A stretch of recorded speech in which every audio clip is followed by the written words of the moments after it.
a severe thunderstorm warning for Madison County, Delaware County, Eastern Howard County, Northern Henry County, Central Hamilton County, Tipton County, until 4:45 p.m. Eastern Daylight Time. At 3:55 p.m. Eastern Daylight Time, severe thunderstorms were located along a line extending from near Walton to Noblesville, moving east at 70 miles per hour. Wow. Expected hazards include 60 miles per hour wind gusts. This is a radar-indicated threat. The following impacts are expected. Expect damage to roofs, siding, and trees. Severe thunderstorms will be near. Features around 4 p.m. Eastern Daylight Time. Lapel around 4:05 p.m. Eastern Daylight Time. Pendleton, Edgewood, Woodlawn Heights, Country Club Heights, and River Forest around 4:10 p.m. Eastern Daylight Time. Anderson, Chesterfield, and Markville around 4:15 p.m. Eastern Daylight Time.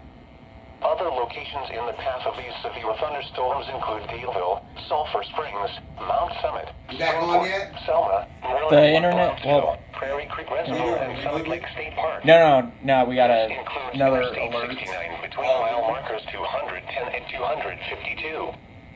For your protection, move to an interior room on the lowest floor of a building. Repeating, a severe thunderstorm warning has been issued until 4:45 p.m. Eastern Daylight Time for the following counties in Indiana, Delaware,